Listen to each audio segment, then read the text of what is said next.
சுவாமி சரணம். சுவாமியே சரணமையப்பா.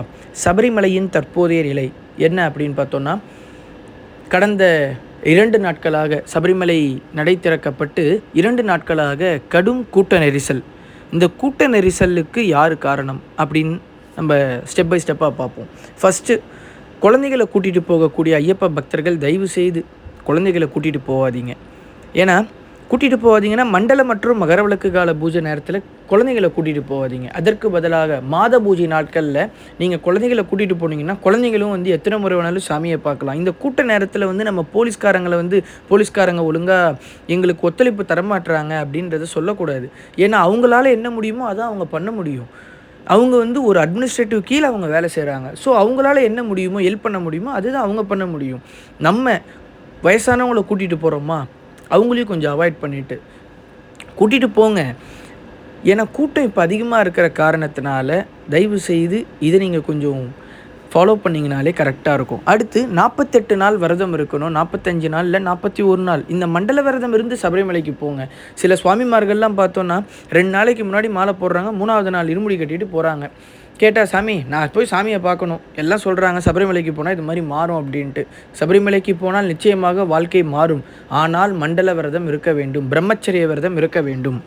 அடுத்து போலீஸ்காரங்களும் சரி மற்றும் இருக்கக்கூடிய அனைத்து ஐயப்ப பக்தர்களும் சரி, பொதுமக்களுக்கு என்னென்ன வேணுமோ அது எல்லாமே அவங்க தரப்பில் இருந்து அவங்க செய்கிறாங்க. ஆனால் நம்ம அதுக்கு ஒத்துழைப்புன்றது ஒன்று தரணும். மேலே சாமியை பார்த்தாச்சா, நெய்யபிஷேகம் அந்த தேங்காய் உடச்சி நெய்யபிஷேகத்தை கொடுத்தாச்சா எல்லாருமே கொஞ்சம் கீழே இறங்கிடணும். மேலே கூட்டம் இருக்க கீழே இருக்கிறவங்களுக்கு மேலே உட்கார்றதுக்கு இடம் கிடையாது. அது ஒன்று பார்க்கணும். அடுத்து சுவாமியை பார்க்கக்கூடிய நேரம் கவர்மெண்ட் டைமை கொஞ்சம் எக்ஸ்டெண்ட் பண்ணணும். மதியான நேரத்தில் நட சாத்துறது 1 மணி நேரம் மட்டும் சாத்திட்டு போன வருஷம்லாம் பண்ணாங்க லாஸ்ட் டைமில். அது மாதிரியான வேலைகள் செய்யணும். அடுத்து ஸ்பாட் புக்கிங் அவாய்ட் பண்ணாங்கனாலே மோஸ்ட்டாக இந்த கூட்டத்தை நம்ம தடுக்க முடியும். இந்த கொரோனா காலத்துலேயும் சரி, அதுக்கு அடுத்த வருடமும் சரி, கண்டிப்பாக புக்கிங் இருந்தால் தான் சுவாமியை பார்க்கணும் அப்படின்றப்ப அந்த 70,000 புக்கிங்னா அந்த 70,000 பேர் தான். ஸோ இப்போ என்ன ஆகும்னா இப்போ வரக்கூடிய பக்தர்கள் என்ன நினைப்பாங்க, 20,000 ஸ்பாட் புக்கிங் இருக்குதுன்னு போவாங்க. ஆனால் அங்கே போகணுன்னா 20,000 பேருக்கு மேலே அங்கே புக்கிங் பண்ணி கொடுத்துட்ருக்காங்க. இதுவும் ஒரு காரணம்.